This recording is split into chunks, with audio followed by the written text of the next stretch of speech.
Le moins que l'on puisse dire, c'est que chez les Egalji, on a le carnaval dans le sang.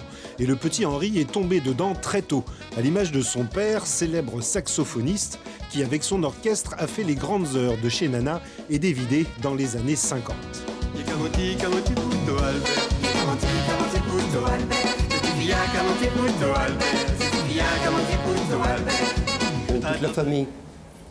Toute la famille, les cousins, tout le monde, toute la famille. C'est comme les cousins Marie-Rose, tout ça, c'est de la famille. On est tous dans le carnaval, dans la musique. Après 19 ans d'une carrière militaire qui l'a conduit aux quatre coins du monde, c'est avec son frère Simon qu'Henri devient à partir des années 70 un des piliers du carnaval de Cayenne. Safari, Safari Nini puis Malani sont les groupes qu'il a initiés. À l'époque, pour ce créateur de costumes, recyclage et inventivité étaient les maîtres mots. Plastique, tout ce qui traîne, on trouve, dès que c'est utile, on l'emploie. Et c'est ça que je reproche aussi, parce qu'on a délaissé un petit peu tout ça. Les gens vont acheter des choses tout conçues. Donc ça si vous voulez, ça dépaie, ça dénature, si vous voulez, le carnaval. Dans ce préfabriqué, Henri Egalji expose une soixantaine de ses créations.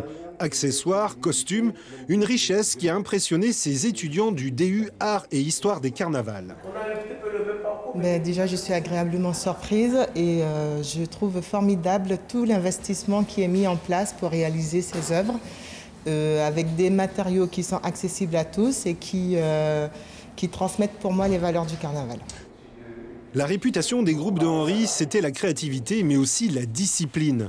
C'est l'arrêt du service militaire qui a marqué la fin de son dernier groupe. Car ces musiciens et Touloulou, il est trouvé pour partie sous les drapeaux.